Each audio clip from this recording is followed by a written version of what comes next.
Okay, so last week we started off on this one, just briefly. We're going to continue with practice task 5 today. So I'm going to open the project.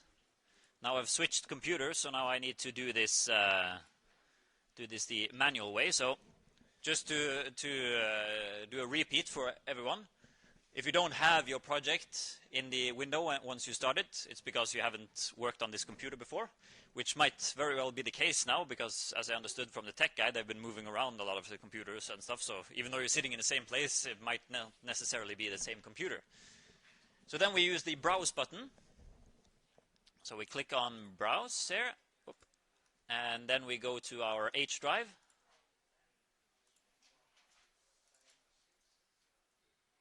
And then I'll go to my lecture folder and practice task 5A in my case.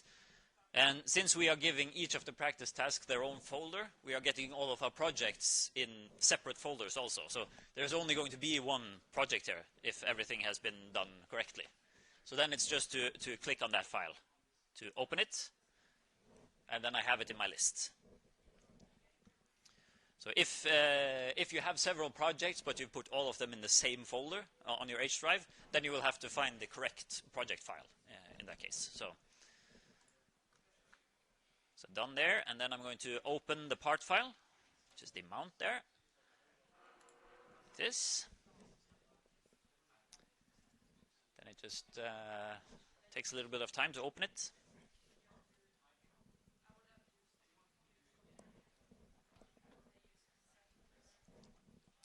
Right, so we had created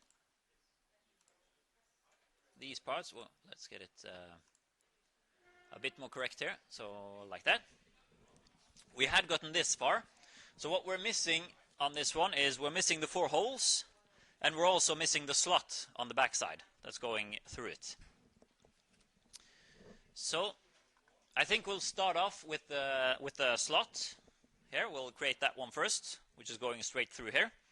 Now there are several ways to create that one. We can either create a sketch on the back side or the underside of the mount, and then create the entire slot and then extrude it to the correct depth. Or we can create a sketch on the side of the piece and then just create the cross-section of the slot and extrude it all the way through. It doesn't really matter which one we do, so I'm going to do the one where I create a sketch on the side of the part. So I'm going to create a sketch on this side. So I need to make sure that it's on the longest side of the part, the one that's 90 millimeters long. So I click on that face to get it up like this. And then I can do a rectangle. Well, before I do a rectangle, I'm going to project the geometry so that I have something to snap it onto. So I do project geometry to get these yellow lines around the edges of the parts. And I'm going to do a rectangle. I'll attach it to the lower line of the side here. Then I'll pull it just a bit too big here. And then I need to check my dimensions here. So it's going to be 5 millimeters across and 3 millimeters in height. And make sure to press your tab button so that you get these padlocks on your dimensions afterwards. So then I'll just place it there. And now I need to move it a bit because it's supposed to be centered in my drawing. So I'm going to use the Coincident Constraint. So use this one. And now it would be fitting to zoom in a bit to get a better view of what I'm doing. So I'm going to zoom in here. And now I need to find the center point of the rectangle, which will be marked with a green dot as soon as I find it. And I'm going to attach this center point to the center point of the yellow line going along the middle here. So when I zoom out again, we see that it's been centered in here, and it's fully constrained so that we know it's set in place. So then I finish sketch, and I choose the extrude function, and I only mark the small rectangle that I just created. But I don't want to extrude it over here. I'm going to cut it. So I go into the drop-down menu up here, and I choose the cut option. And then it automatically switches it into the other direction and starts cutting the material. But it's not cutting all the way through. So in this case, I change my distance to all. Because here I know that there's not something else further on that can be cut by this one if I do all. So I'll only be cutting on this part. So then I click OK. And we can just flip it a bit around to see that we have gotten the slot in the correct position here. So then we need to place our holes. And for this one, if I look at my origin planes over in the browser view here, I can see that I have my YZ plane is going straight through my parts, and the XY plane is also going straight through my part and even straight through my slot, which means that if I want to right now, I can place one of the holes and I can mirror it twice in order to get all of the four into place. What I can also do is to place one hole and then do a rectangular pattern and copy it out into 4 holes. So I'll do the hole function first to create the first hole.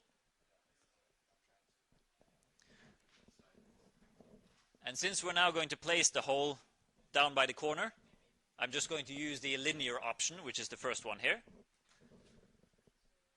So I mark the face of the part. And then I need to give one reference. So I'll do the longest side first. So I'll do this side first, the distance to that side.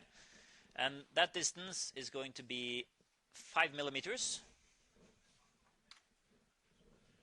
And then without pressing enter or anything, I'm going to mark the next side there to give the distance to that one. And that one is also supposed to be 5 millimeters. And now I need to give the diameter of the hole. And the diameter is supposed to be 4 millimeters. So 4 millimeters. And it's supposed to go through the entire part. So I'll leave through all there. And then I'll click apply. Or OK.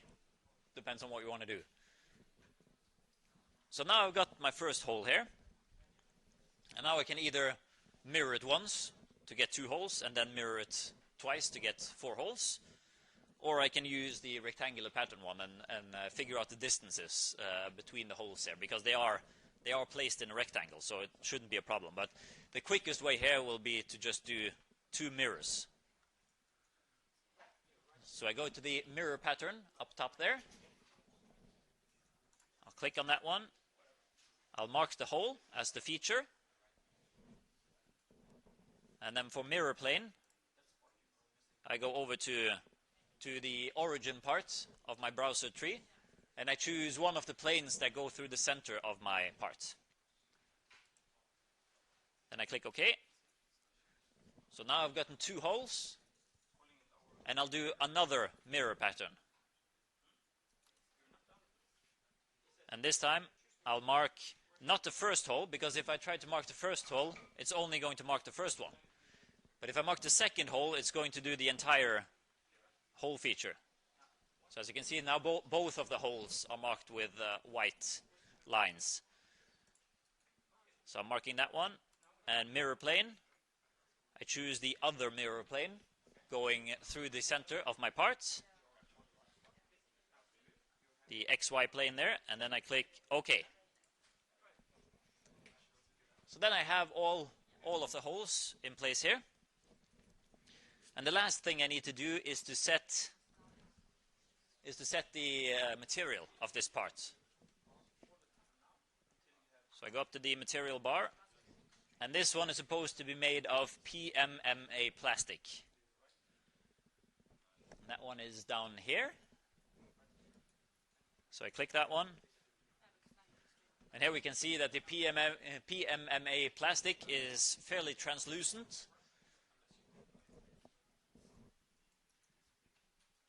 So we can more or less see through it. So I'll let people get a chance to catch up before we start the drawing.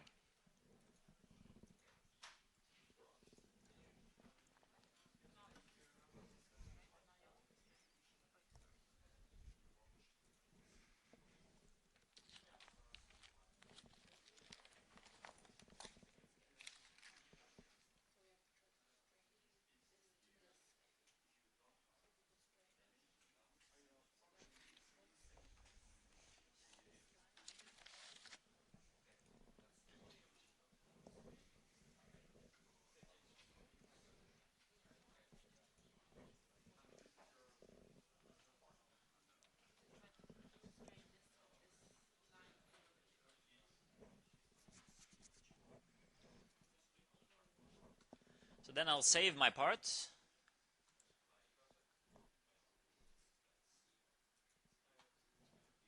And since I saved it last time, I don't need to name it or anything. I just click the save button. And now it's about time to start making a drawing. So I think our goal today will be to finish practice task 5 and manage to do practice task 6 also, so that we are back on track with the schedule actually. So we actually managed to make up for all of the extra time we used on the first couple of tasks. So that's very good done of everyone to be able to manage to speed up that much during the semester. Because then next week we can do our first assembly, so that will be really nice.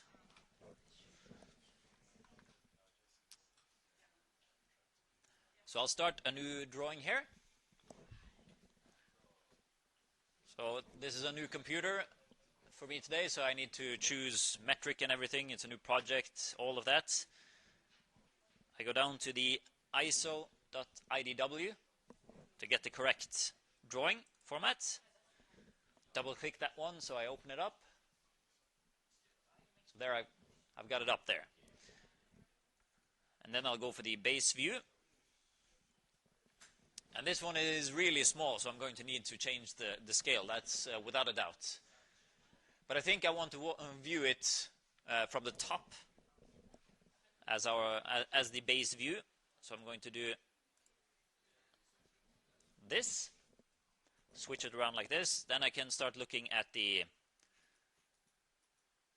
different scales. So 2:1, that's still pretty small. I'll try 3:1.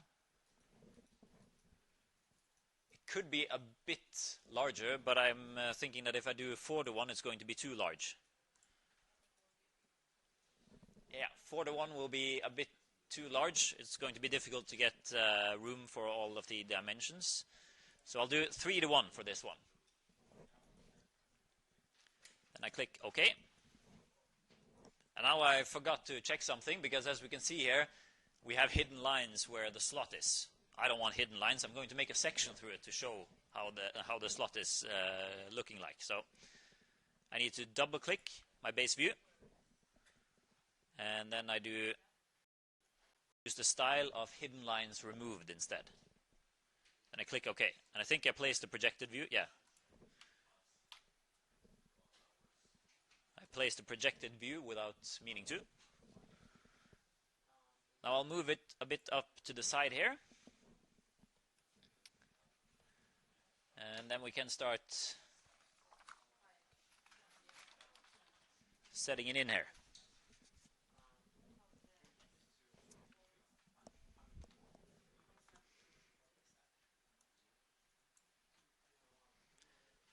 So I'll do 2 sections in this one. So basically I'll make a section through both the horizontal plane and the vertical plane on this one, just to get to show that slot properly, so that we can be completely sure that the slot is going all the way through. So then I'm going up to the section view here. So I'll do the horizontal one first, and I'm going to place that one above the base view. So then I find the center point here with the green dot. I pull my mouse pointer over to the side, make sure that I have the dotted line going to the center of my part. Then I start the section line and I pull it across. And I try as much as I can to get the same distance on both sides. I set it there, continue. I'm going to move this view a bit. There. So then I can set it up here.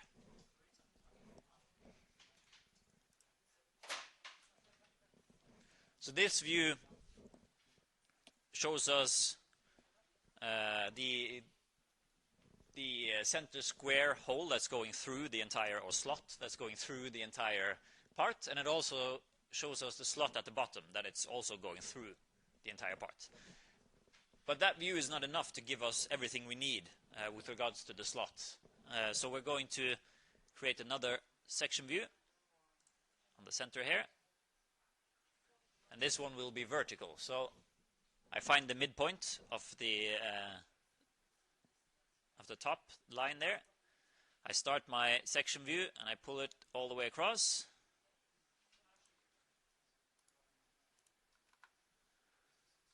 And then I place my section view there.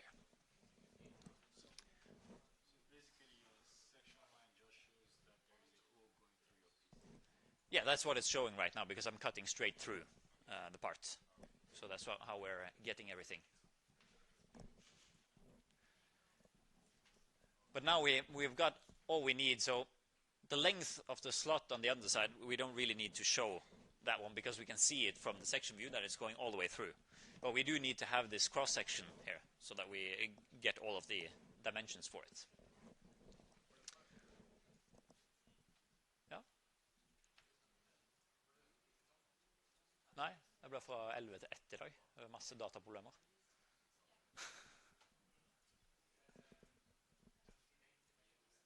Yep.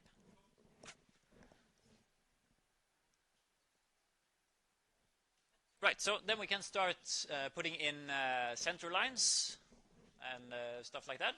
So we'll go over to the Annotate toolbar up top here. And I think we'll start off with just placing center marks on our holes, just so that that's something that's in place. Because that's something that's very easy to forget when you're creating a drawing, to put the center marks on all the holes. And then we'll create center lines. And again, this one is symmetrical in 2 axes, so that if we mirror this quadrant over to that side, it's going to work perfectly, and we can also mirror everything over to that side. And the slot is going to be created perfectly and everything. So it's not a problem putting in 2 symmetry lines on this one. And I'm going to put them in even though they are covered by the section lines. Because just in case I decide to change the layout of my drawing, then the section lines are going to disappear and the center lines are going to be shown as symmetry lines instead. So it's a good thing to get to show them that way. So then we can start placing regular dimensions on this one. No, we need a couple of more center lines, because we want to, these won't be center lines per se, they are symmetry lines, showing that these sections are also symmetrical. So we are just continuing the symmetry lines from the base view. This one I can use, no, I can't use that one. So I'll use a regular center line, placing it in there. So then we have them. Now we can start placing regular dimensions on this one.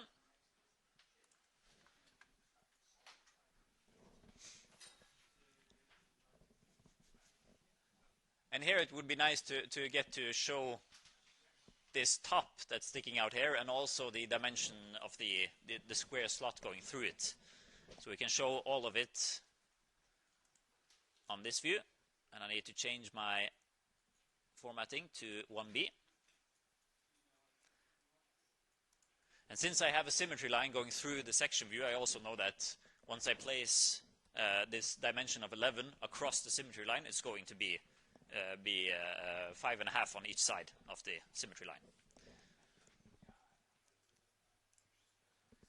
And then I'll also do on the outer part of it, just so that we get to show everything here. Now I'm going to need to move a bit on this one, move it a bit down, a bit over there.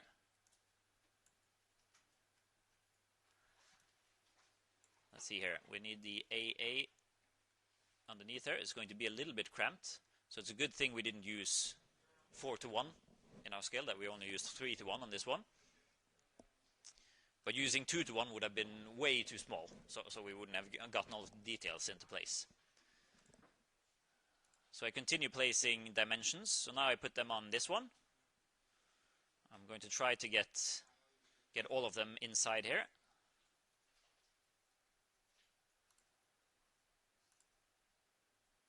It's going to be a bit cramped up here, but I can try to move it a bit more down, like this. Because now we've shown that this is going to be a quadratic slot going through it. It's not just it doesn't just look like it's a rectangle with 4 equal sides. It also has 4 equal sides, because we've shown it in the 2 sections now. So we've given the dimensions, and the dimensions are the same, so that we know that it's going to be the same on both sides. So now we can start giving dimensions for the rest of the placements here. And in this case, it would be wise to give the dimension between holes across the symmetry line, as opposed to the original drawing at the start in the compendium, where it was given from the edges. Because in this case, most like this is a mount of some sort, and something is going to go through the center rectangle hole, and it's going to be bolted through the 4 regular holes, which means that everything here is probably going to be aligned with regards to the center of the part. So it's better to give the distances with regards to the symmetry lines instead of giving them from the edges, because then if you have tolerance issues with the edges, then you are going to transfer those tolerances to those incorrect tolerances to the holes also. So I'll also give the entire width of the part in this way, and I'll do the same for this side. The holes first, and then the entire length.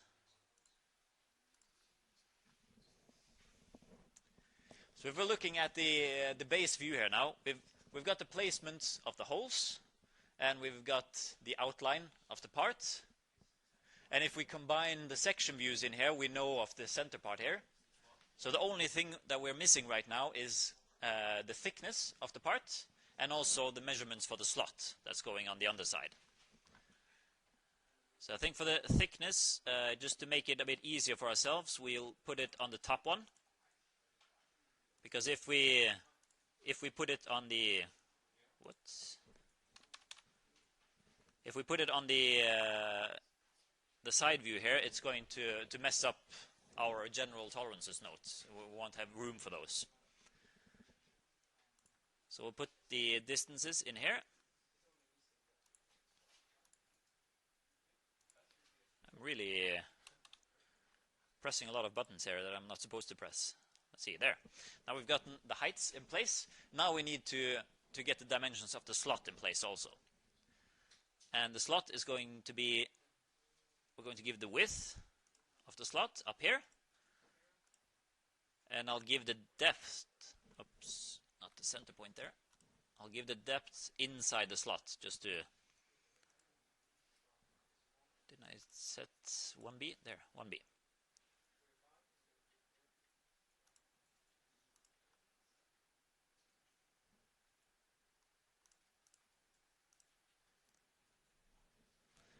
So we get the depth inside there. It might be wise to actually pull that number out, because we can see that it's a bit difficult to read it in the middle of that slot.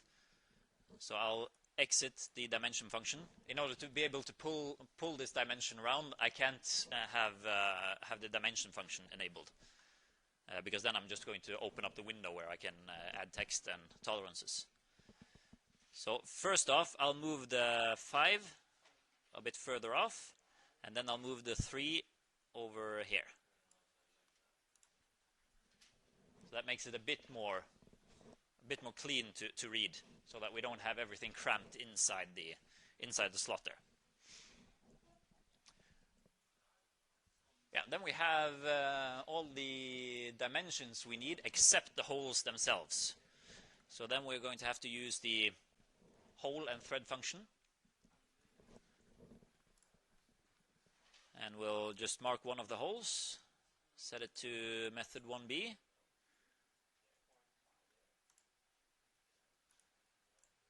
And then I'll edit this one a bit because I wanted to say 4 holes instead. So I'll go to the front there and I'll put in a quantity note. And in this case, since I created 1 hole, but then I used mirrors to create the other 3 holes, it's going to say 4 holes straight off. If I had created each of the holes individually, I would have had to edit the quantity note, and I would have had to switch it to show the number of like holes in the view, because then it doesn't matter whether you've extruded the holes or whatever. So long as they're going all the way through and they're the same diameter, it's going to count all of them.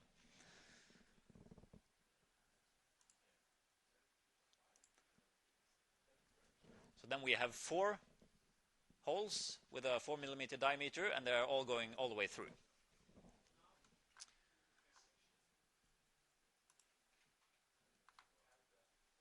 So now I'll add my general tolerances in here.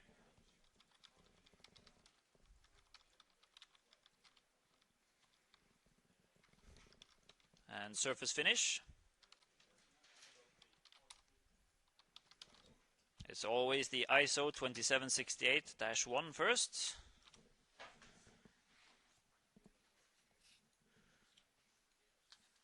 And in this case, if we're looking at the final drawing that I've put in, I've on purpose not put in the general tolerances in it, because you're supposed to check your go through your checklist and see what I've forgotten in the drawing.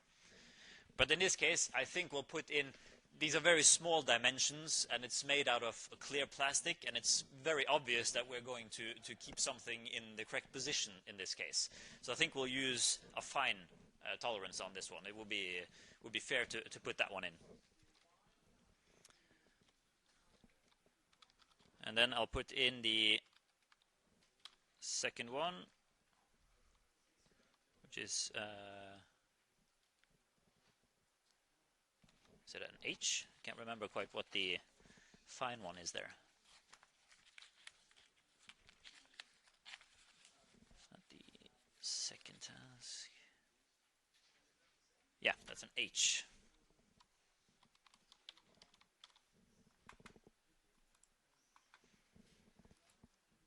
So an F and an H, capital H, to get the correct tolerances there. Then we'll place a parts list to get the material.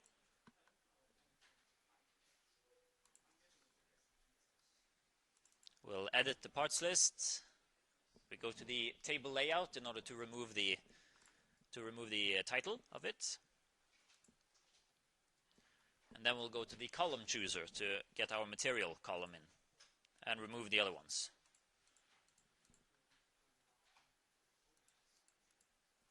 So we go to material and we add that one. We click OK.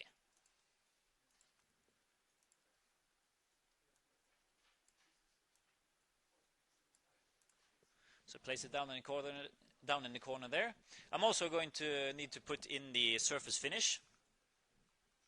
Haven't done that one yet, so I choose the surface finish symbol. Place it down by my general note.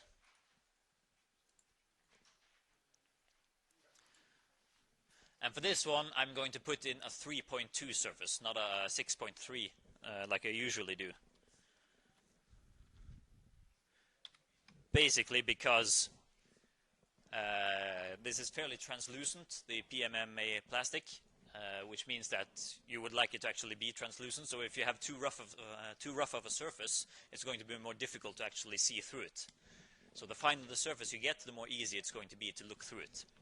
So we're putting in a 3.2, which is fairly reasonable to achieve when you're machining. You don't really need to polish it and stuff afterwards. But if this was supposed to be, for an example, clear acrylic that you were going to be able to see all the way through it, it's 100% translucent, I would have put in something even less than this one, because then I would have looked in my tables in the Metal Trades Handbook and looked for what polishing says. So if you specify a certain low enough surface finish, then you are going to require them to polish it afterwards, basically.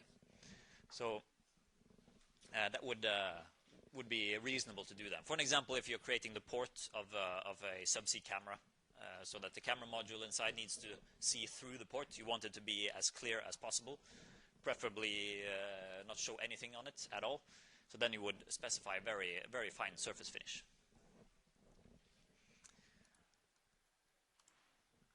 So then we need the notes with the break sharp edges.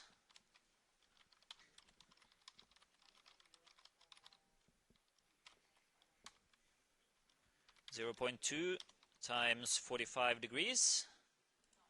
And this would be a typical place, like if I wanted it to be polished and completely see-through, so that I didn't want any chance of there being any scratches or anything on it, then I could put that in as a note number 2 here.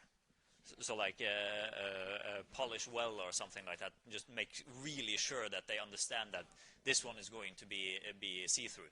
So that that would be something that would be nice to put in there, just to sort of punch it home to whoever is manufacturing it.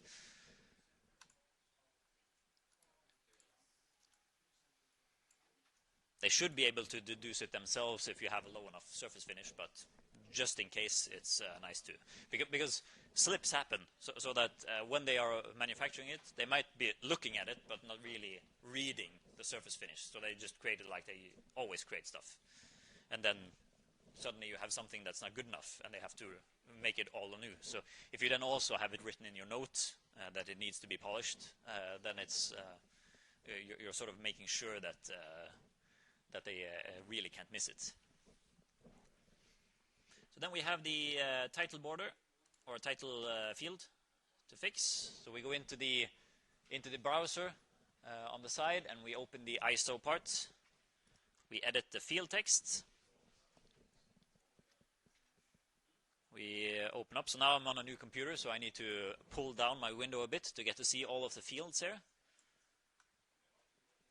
And then I open my properties and place it alongside it, just to make it a bit easier to see everything. So go to the summary. I need a title. I haven't saved it quite yet, so I'm just going to write in mount. And my student number. The company name. And I'll continue on to the project part. So here's the part number. If you've already saved your drawing, that one will be filled in with the file name. But now I'll just fill it in myself. Revision number, I'll put in an A there. Then I'll continue to status. And this one will be checked by Torbjørn. Whoops, don't need that one. And it will be approved by Einar.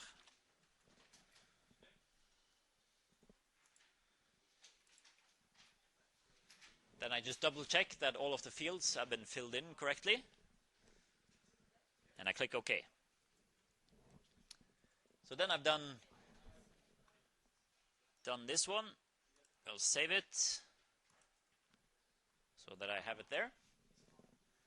And we'll do just a short, I think just a 5-minute break before we start on the next practice task.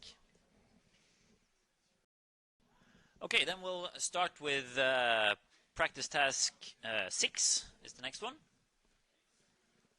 So I had saved this one, I think. Yeah, I had already saved it, so I can close down practice task 5 on my computer here, and I can create a new project. So I'll create the new project here, single user. I'll place it on my H drive in my lectures folder, and I'll create a new one, practice task 6. It's supposed to be 6A there, so I'll give it a new name, 6A. Then I'll have to switch around to get the proper one there in place, and then OK. Switch the name here to practice task, and I'll click finish. So then I'm in the correct project. So I click done there, and this one looks like this. So it requires a bit more features than what we're used to. Right now we're going to have do several extrusions and a couple of holes and fillets that we need to do. So we'll open up a new part. We'll go to the metric folder and standard and create. So I'll start off with a new 2D sketch. I'll place it on my horizontal plane. And I'll start off by creating the outline of this part, but including all the way from the bottom here and all the way up to the top there, so that I'll do the full length. And then afterwards we're going to extrude this part from that one. So I'll start off with a rectangle, and in this case I think I want to center it. So I do the rectangle with the center option, where I place the center point first. So I attach my center point to the center of my coordinate system. I pull it out a bit, and now I need to figure out what my dimensions are supposed to be. So I'm going to have 75 in one direction. So 75 millimeters there. I lock it in place using the tab button, and then I need 45 in the other direction, and I lock that one in place using the tab button. Click enter to place it, and then I just zoom out a bit to get to see the entire thing. So that's basically giving me this part of it. So I haven't made that part yet, but I have gotten the entire flat plate here. So now I can, if I want to, I can put in this same part here on the same sketch. And I'm going to do that so that we're going to extrude more than one thing on this one. So I'll switch the rectangle option here to the regular one where I do 2 corners. And I'm going to attach it to the side there. So I'm looking at it like this. So I'm going to attach it to this edge with 1 corner. Doesn't really matter where I'm putting it, because I'm going to use dimensions to lock it into place later on. So I'm placing it just roughly here, and I'm going to give it the correct dimensions. And the correct dimensions are, let's see, the width there is going to be 20, or the height of it in this case, and then 30 this way. So then I've gotten the correct dimensions for this rectangle, placing it there. But I can still move it up and down if I want to. So it's attached to the side of my first rectangle, but I can move it up and down. So I need to lock it into place using a dimension option.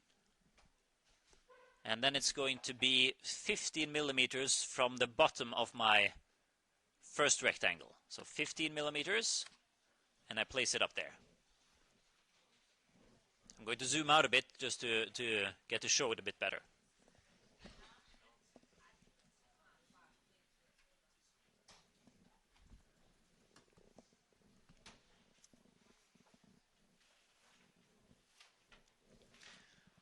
So when that is done, I click Finish Sketch. And I zoom out a bit just to get to see everything. and I use Extrude. And as you can see, when I picked Extrude now, it didn't choose anything for me, because now it doesn't really know, do I want to extrude one of these rectangles, or do I want to extrude both, or is there something else to do?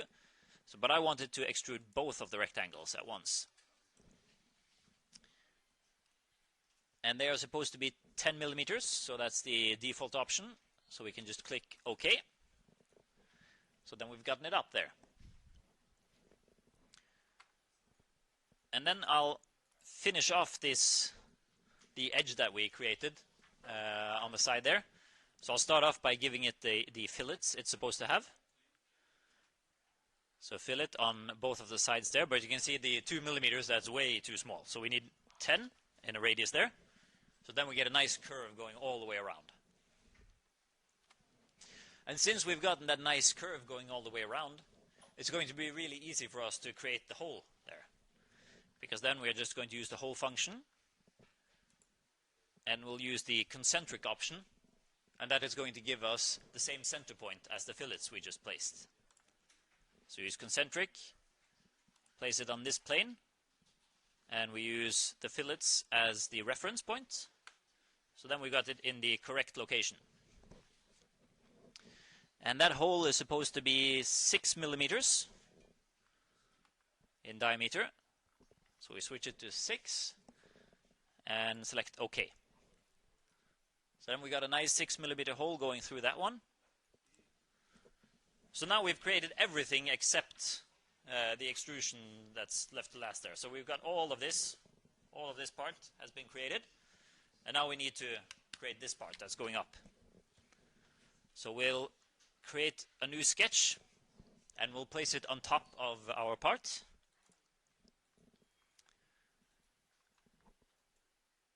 And then we'll use the project geometry to get it into place here, because then we get something to connect our new rectangle to. So now we'll create a new rectangle from corner to corner. We'll start up in the corner of our part there, and we'll just move over to the other side. And here we're going to have a thickness of 8 millimeters. So this one is going to be 8 millimeters. And then we lock it into place there. Didn't get quite locked into place for me there. So move it over here. 8 millimeters. Then I'll lock that one. And there. I didn't push my tab button to get the padlock on the 8 millimeter dimension, so that's why it wouldn't lock it completely. Now what we need to do is to finish the sketch, and we need to extrude this all the way to the top. So we need to figure out how far is it going to go. So I'll use the extrude function. I'll just zoom a bit out to show it a bit better. I'll click on the rectangle I just created, and now I need to check the drawing, because I'm starting off at 10 millimeters higher than the total here. So I need to subtract 10 millimeters anyway from what I'm doing, and the total height is going to be 72.5 millimeters. So what I'm going to do is to set 72.5 millimeters, and then I'll subtract the 10 millimeters that is the thickness of the bottom plate that I created first off. So then I'll click OK. I'll zoom it a bit out again. And now I can fillet the edges of this one.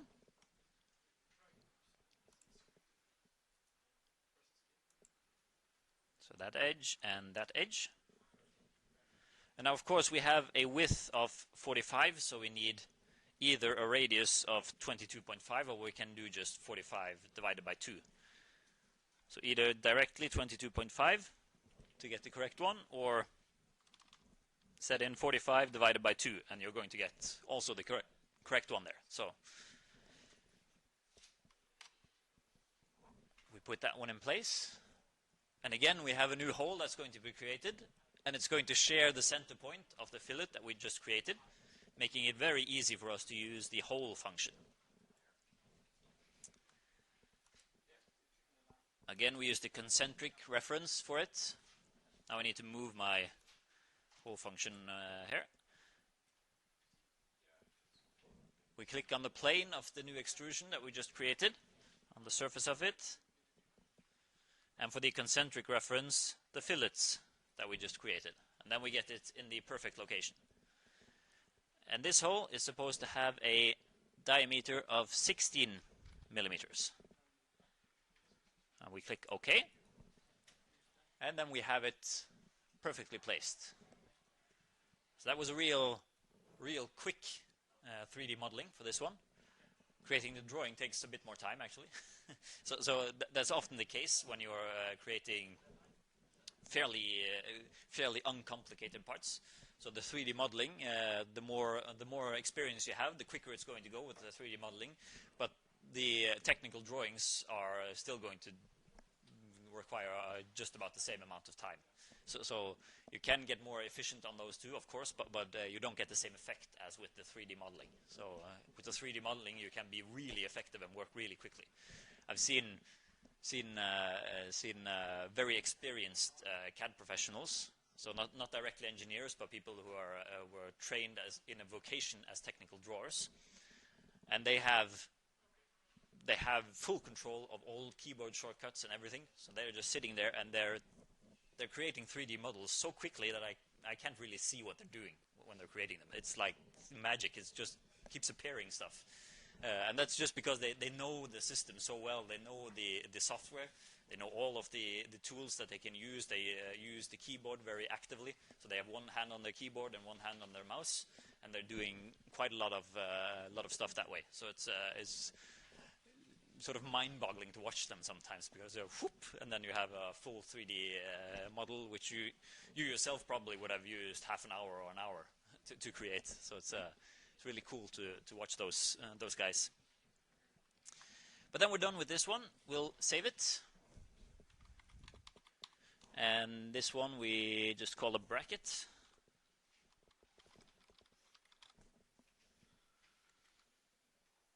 So we'll save it as that. And we'll create a new drawing.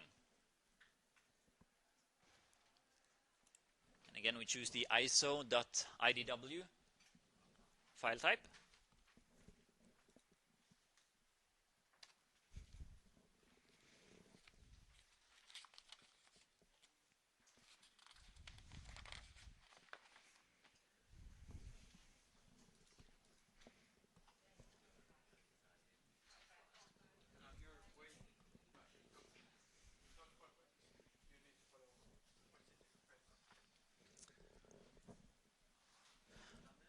So then we'll place our base view first off.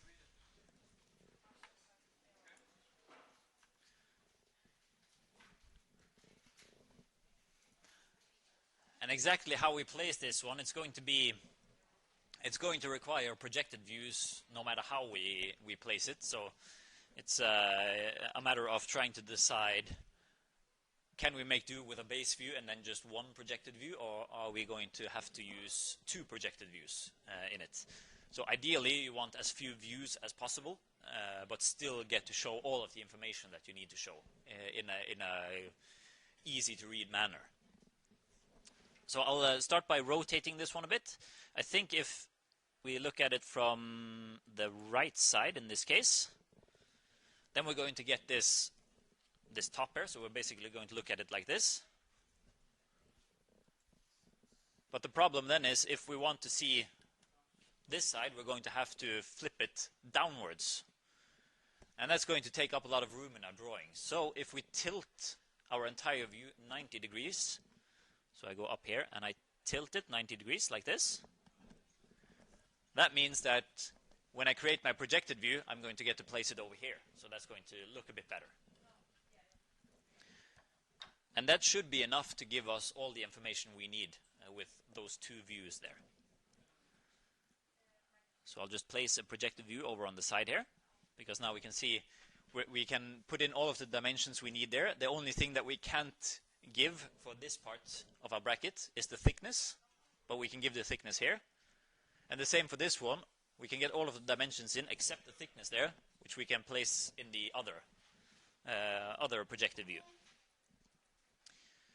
But they're a bit small, so we have to change the scale.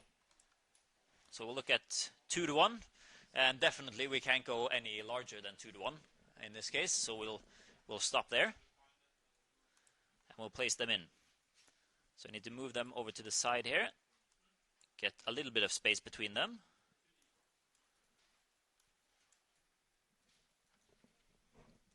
Like this.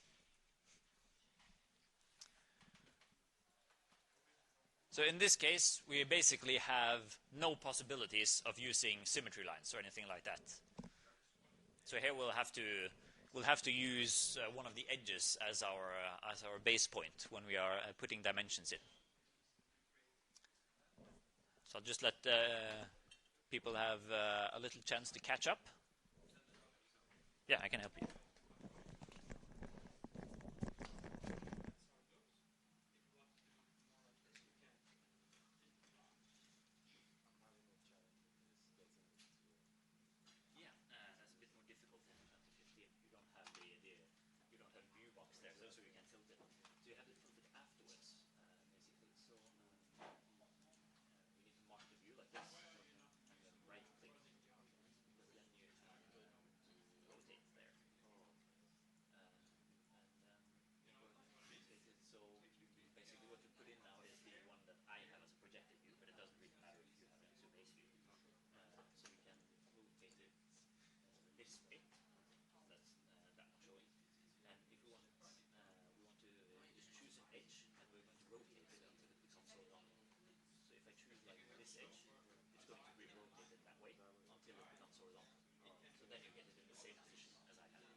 Right, then we'll continue on. So we'll switch to the Annotate toolbar. And so even though we don't have any symmetry lines or cylindrical parts per se to show in this one, we still need to show center marks for our circular parts. So the center mark option up here. And then we need to both place it on the fillets that we've created, but also on the holes. So on the fillet first off. But then you see when I put it on the fillet, I'm only getting 3 of the lines that come from there, because the fillet is only 180 degrees, so it doesn't need that 4th center mark line. So that's why I also select the circle afterwards, because then I get to show that the circle also has the same center point. Then I do the same for the other edge here, both the fillet and the circle, the hole. So then we've placed the center marks that we need in this case, and we can start putting in our dimensions.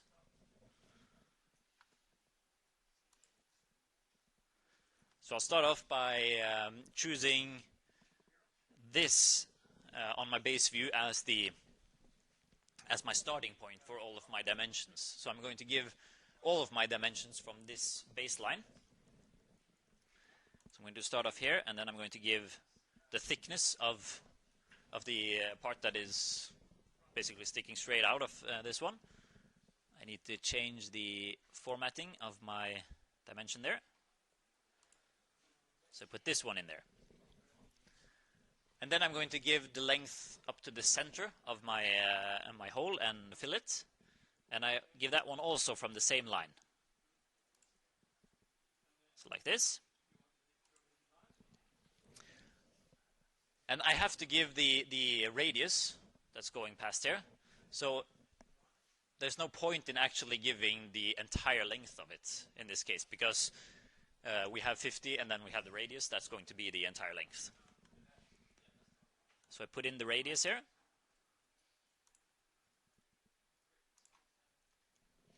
And since it is very clear from our center mark that this fillet is going in a 180 degree line here, since we have a radius of 22.5, then our entire width here has to be 45, or else you won't be able to create it as it's shown in the drawing.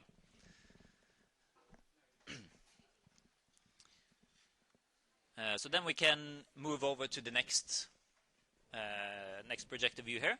We'll give the thickness here. If we had for an example, 10 on both of these, then we could just put tip on the thickness on one of them, and then we didn't need to give them. But here we have 10 and 8, so we really do need to give dimensions on both. And in order to get them on the same line as on the other side, we just move our mouse pointer over here so that we get the connecting line there. So then they are, if you print it out and you put a ruler across those, they're going to be on a perfect line. Unless your printer has managed to screw it up somehow. And then we continue giving the length, total length here. And we'll connect it to the length there, like this. But then we also need to place the center of this one. And to place the center, we'll start off at the same point, but we'll need to, for the sake of readability, we'll place this dimension above the view. So we'll place it up top here.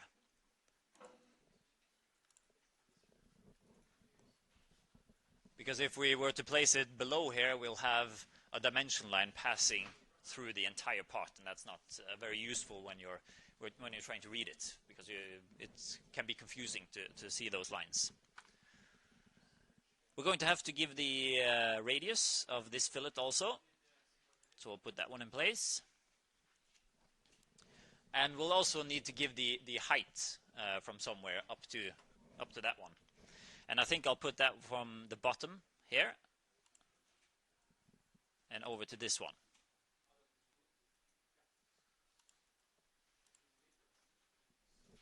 Because we already know that this line is 45 millimeters because it's exactly the same as the fillet that we have on the other side. But in order to show that properly, if you feel like you basically don't trust the mathematical skills of whoever is going to creating it, that they can do 22.5 multiplied with 2 or something like that, then you can put in the 45 dimension here, but then we have to give it as a reference. So we need to get those parentheses around it. So we click OK there. Now I'll just move the total length there, like this. Because by putting in the parentheses there, we are telling them that it's the fillet, the radius of the fillet, that is the dimensioning factor. So that if they end up manufacturing this one at with a radius of 22.45 instead of 22.5, then you're not going to get the measurement of 45 here. But since you put it in a parenthesis, that's not important, because this is the one that they're going to use when they are setting their tolerances and everything.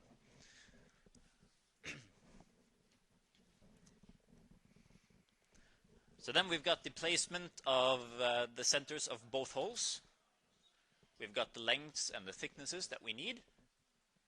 And we got the radiuses. So now we only need the diameters of the holes. And we'll use the hole and thread function. I'll switch the formatting to method 1b. And then I'll place these. So we get a 60mm hole there. And we get a 6mm hole there.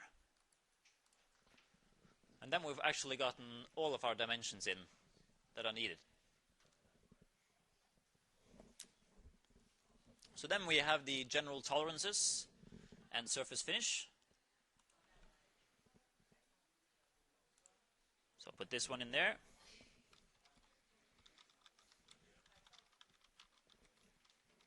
General tolerances and surface finish. It's always the ISO 2768-1.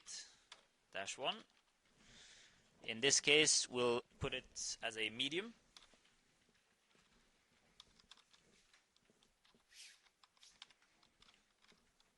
And ISO 2768-2, and that's a K.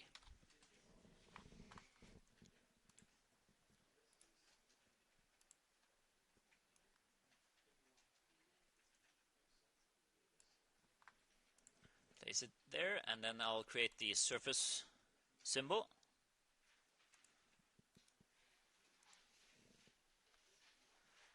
And I forgot to do this on the previous task, but I forgot to put it as removal of material required. So the difference between these three surface types is that on the first one, you're leaving it up to whoever is manufacturing it if they actually need to do something to the surface. So that if they are getting this the raw material for this part from their supplier, and the thickness is correct for it, and the surface finish is also fairly correct, then they don't need to do anything with it, basically, if I have this first option marked there. But if I have this one, which is removal of material required, then it says that they have to do something with it. So even though the thickness is correct, it is 10mm from directly from their supplier on their raw material, then they still have to let their milling machine just go over it and remove like a micrometer or two. So they just need to just barely touch the surface with their milling machine, because then they are ensuring that they get the correct surface finish for it. So we'll put in 6.3 for this one also.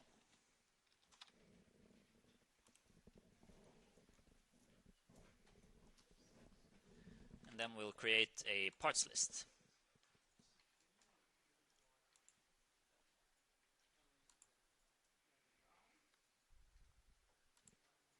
Put the parts list in place, and then I double click it to edit it. And I'll go to the table layout part and remove the title. So the table layout there, and then I'll go to the column chooser and I'll select the material column.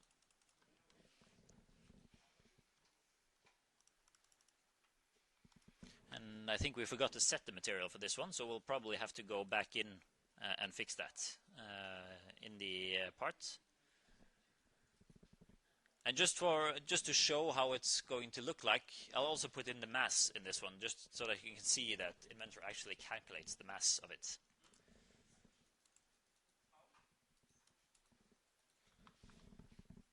So now it says that we have a generic material, so we haven't chosen the material, and it's putting it in at 58 grams, basically. If we switch this one to steel, it's going to weigh a bit more than that. So now we'll go back to our part file down here and we'll set the material. And the material for this one was supposed to be titanium. So then I'll go down on the different materials here. We'll find titanium. I'll choose that one. Then it turned really shiny. And when I now go back to my drawing, it has automatically updated the material to say titanium, and it has also updated the mass, so now it's 262 grams instead. So if it had been steel, it would have been roughly twice that, because titanium is a lot lighter than steel.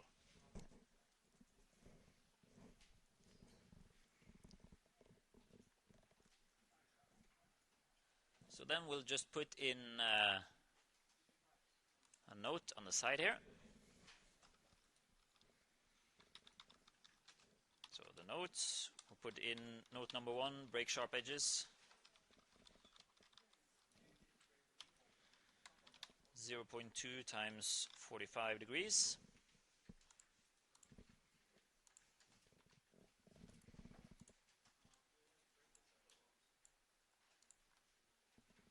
I'm putting it down in the corner. So before we do the title field on this one, it would be nice to actually show this part in an isometric view, maybe even shaded, just to get it, give a feeling of how it's going to look like when it's done. So I'll first off create a projected view. I'm going to remove this view afterwards. So I'm going to create a new projected view, place it like this, over on the side here, outside my drawing actually. And then I'm going to rotate it. And I want this edge to become horizontal, and I'm going to rotate it, as you can see on the blue one there, on the arrow, it's going to be rotated clockwise. So I choose this edge. It's rotating it up like this. And then I'm going to just place another projected view up top here, like this. And now I'm going to create an isometric view, because that's going to look very good when I'm creating the isometric view in this case. So again, a projected view, and I'm going to pull it over to the side here, so that I get it at this 30-degree angle, to showing it as a three-dimensional part. Then I create this one. And the nice part now is that the isometric view is not tied to the other views that I've created. But this view is tied to that view, and that view is tied to that view. So if I do something, if I delete this view over here, I'm also going to delete the one above it, but I'm not deleting the projected one. So I've only done this to get the projected one in the correct position, that I wanted the isometric one in the correct position to show it. So once I mark this view, I right-click it, and then I choose Delete. And then it actually tells me, are you sure you want to delete view 3 and it's dependent? And this view up here is dependent, so it's showing it with a red square around it, while this one is not. What? Yeah, I'm just showing very quickly this one, so it's not something that we've done before. So. Yeah, this is basically just to show you that it's possible to do quite a lot of stuff here. So when I delete this lower one, I've removed the ones on the sides, but this one stays put. So that's a nice way of getting to place a three-dimensional view of your part. You can basically just flip around many views until you get the one that you want to have at a 30-degree angle, and then you can delete the very first one you put out, because then all of them will just disappear. Because they are dependent on each other, but the isometric one isn't. So I'll show it once more before I place this one correctly. So I started off with my base view over here, this one. I right-clicked it and did a projected view. And I placed the projected view over on the side here. And the reason I created a new one here instead of just using the one I had here from before is that I'm going to rotate it. And if I rotate that one, I'm going to screw up everything in my drawing. And I don't want this one to stay in my drawing, so I'm going to delete it afterwards. And in order to rotate it, I'm going to right-click again to get this menu up. And then I go down to the one that says Rotate. So I click on the Rotate one. And what it says now is that I'm going to rotate this view. And it's giving me two arrows, clockwise or counterclockwise. It usually selects clockwise first off. And it wants me to select an edge. I can also choose to do it by giving a specific angle to it. But in this case, it's just as easy to just use an edge. And if I select an edge, it's going to tilt it clockwise until it is horizontal. So when I choose this edge, it's going to keep on rotating clockwise until that edge becomes horizontal. So I click on it, and then I get it in the correct position there.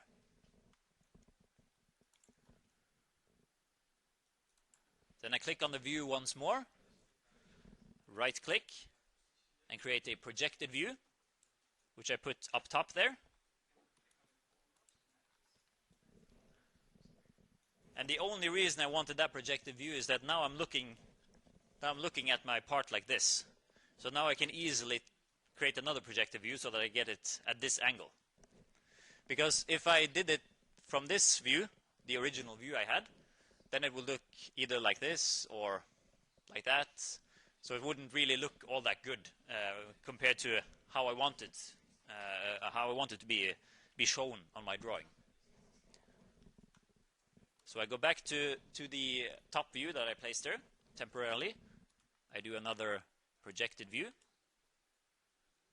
And I pull it off. If I pull it directly to the side or up and down, then it's going to show a proper technical drawing view. But as long as I pull it down at an angle, it's going to show the isometric view. So I place it there temporarily. Click Create. And the thing is that this isometric one, it's not connected to the first two views that I put out. So if I delete these two views, the isometric one is going to stay there.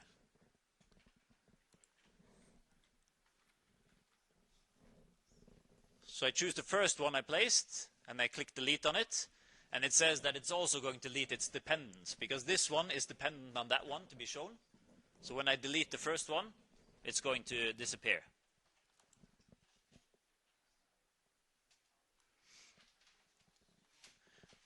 Now my problem is that my isometric view is way too big. I can't fit it into my view, drawing here.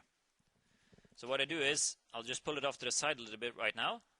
I'll double click it so that I open up this window. And as we can see here, we have the scale in here. And if I had tried to change the scale on any of the other views that I placed, on the other projected views like this one, it can't be changed because it has to have the same scale as my base view. But since this one is not dependent on the other views that I've placed, I can change the scale on this one alone. So I can put it down to 1:1 maybe. Or maybe I can make it even smaller, but I think 1:1 is going to fit in here. And if I go up here on the style part, where we usually use it to remove our hidden lines, we have the third option there, which is shaded. So then it's going to show it basically with the same color as it shows it on the 3D model. So I click on the shaded one, and OK. So then I can move it up here. Well, 1:1, that was a bit too big, so I need to make it even smaller. So I'll put it in as 1:2, and then I can place it in the corner here.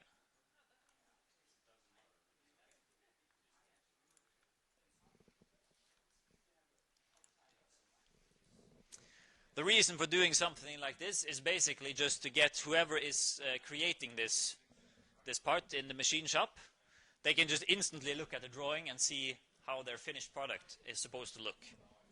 So they don't even need to start reading the drawing itself before they know how this is going to look.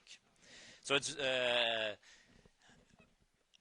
it's not really for the benefit of the guys that are going to manufacture it, because they are very, very well trained in reading drawings, so they just see it in their head how it's going to look like. But it's just as well for customers, for example, that are going to be shown a drawing of with a lot of dimensions on. It can be nice to have an isometric view to have something to relate to. How does this actually look? And of course, other colleagues, if you have different colleagues that are going to work with the same stuff, like as a mechanical engineer, you might be working with hydraulical engineers, automation engineers, electrical engineers, and they're not always as adept at reading a manufacturing technical drawing. So they might have problems seeing the item in how it looks like in 3 dimensions. So then it's nice to just give this reference point to them. So the last thing to do with this drawing is to fill in the title box.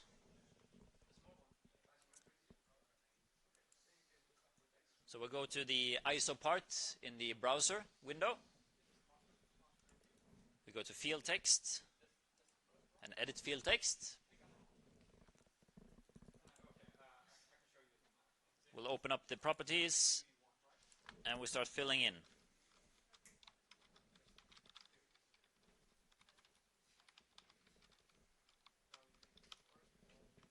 The title, the author, and the company on that one. The part number and the revision number in the project tab.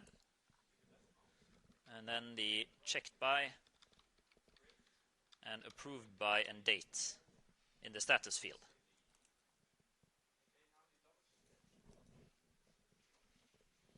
So then we have everything in place there.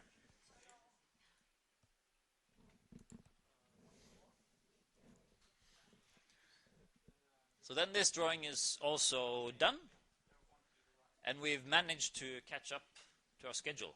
So that's really cool, because now we have next week where we have a 4-hour lecture. We're going to have nice amount of time to create 4 different parts and then assemble them together afterwards. So the 4 different parts, no, the 3 different parts is going to go smoothly. I think we're going to quickly make them. They're not really complicated.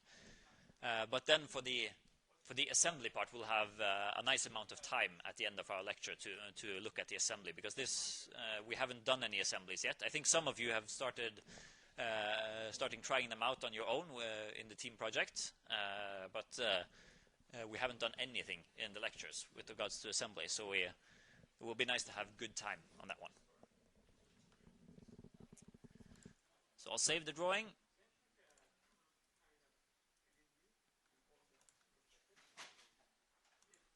And then we're done for today.